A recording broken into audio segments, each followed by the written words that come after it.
Hello दोस्तों, तो आज के इस वीडियो में हम कुछ खास तरह के हिंदी वाक्यों को अंग्रेजी में ट्रांसलेट करना सीखने वाले हैं। जैसे कि सबसे पहला वाक्य है, क्या तुम वहां नहीं जाते हो। दूसरा वाक्य है, क्या वह स्कूल नहीं जाती है।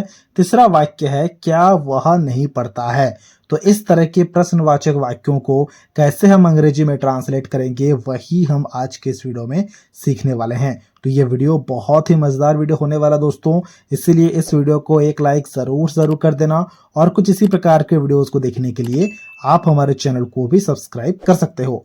देखो, सबसे पहले वाक्य में क्या लिखा गया है, फिर नहीं जाते हो लिखा गया है। दूसरे वाक्य में क्या लिखा गया है, फिर नहीं जाती है लिखा गया है।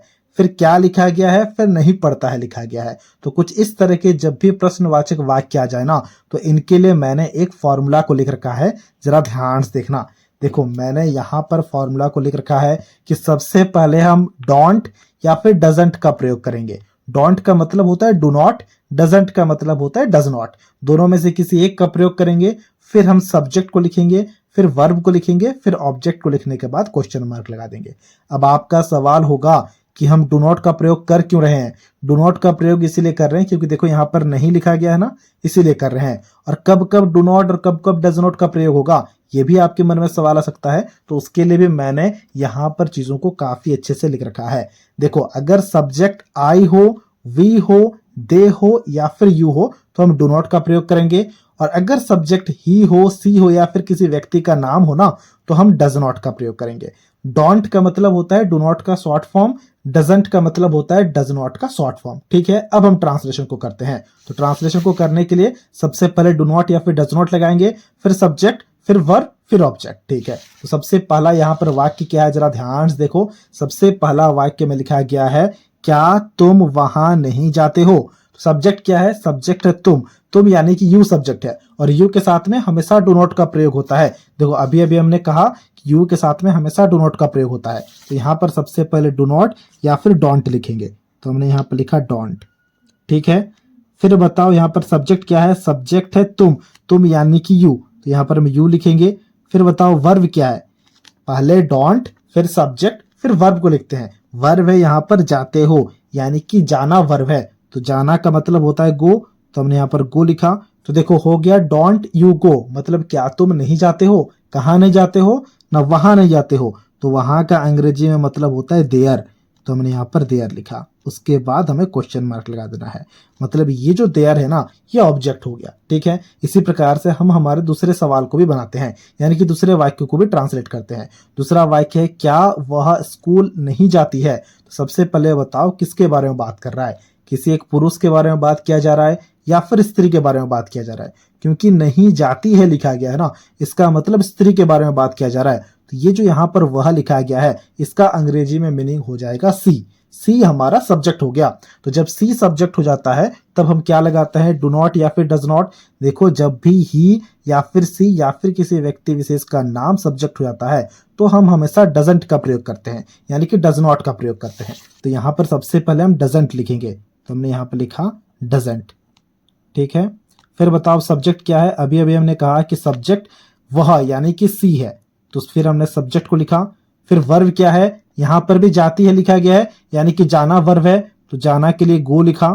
ठीक है, ऑब्जेक्ट क्या है, ऑब्जेक्ट है स्कूल, तो यहां पर हमने स्कूल लिखा। स्कूल लिखने के बाद क्वेश्चन मार्क लगा दिया। डजंट सी गो स्कूल, देखो सुनने में अच्छा नहीं लग रहा है ना, इसीलिए हम यहाँ पर ऑब्जेक्ट के पहले एक टू लगा देंगे। तो ये हो गया doesn't see go to school, क्या वह स्कूल नहीं जाती है का अंग्रेजी में ट्रांसलेशन। ठीक है, इसी प्रकार से हमारे पास में तीसरा वाक्य दिया गया है, जरा ध्यान से देखना। तीसरा वाक्य में लिखा गया है, क्या वह नहीं पढ़ता है। तो सबसे पहले बताओ सब्जेक्ट कौन है, सब्जेक्ट है वह, और पढ़ता है लिखा गया है, यानी कि पुरुष के बारे में बात कर रहा है। तो इस वह का मतलब ही हो गया। तो यहां पर भी सबसे पहले हम डजंट लिखेंगे, तो यहां पर भी हमने सबसे पहले डजंट लिखा। ठीक है, फिर सब्जेक्ट को लिखेंगे, सब्जेक्ट है ही, तो हमने ही लिखा।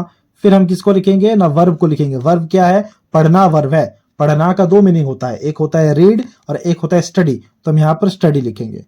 डजंट ही स्टडी, ऑब्जेक्ट कुछ है, ऑब्जेक्ट कुछ भी नहीं है, तो यहाँ पर क्वेश्चन मार्क लगा देना है। डजंट ही स्टडी हो गया, क्या वह नहीं पढ़ता है का इंग्लिश में ट्रांसलेशन। इसी प्रकार से देखो यहाँ पर हमारे पास चौथा वाक्य दिया गया है। चौथा वाक्य में है क्या? चौथा वाक्य में है क्या राहुल क्रिकेट नहीं खेलता है। तो इसके लिए भी सबसे पहले हमें डजंट या फिर डोंट लगाना होगा। देखो राहुल लिखा गया है सब्जेक्ट में, यानी कि किसी व्यक्ति विशेष का नाम है, तो जब भी किसी व्यक्ति विशेष का नाम आ जाएगा तो यहाँ पर देखो हम क्या लगाएंगे ना, डजंट का प्रयोग करेंगे। तो यहाँ पर हम सबसे पहले डजंट लिखेंगे। तो हमने लिखा डजंट या फिर डज नॉट। तो हमने लिखा डजंट, फिर सब्जेक्ट को लिखना है, सब्जेक्ट है राहुल, तो हम यहाँ पर लिखेंगे राहुल। फिर वर्ब को लिखना है, वर्ब क्या है देखो, खेलता है, यानी कि खेलना वर्ब है। खेलना का मतलब होता है प्ले, तो हमने यहाँ पर प्ले लिखा।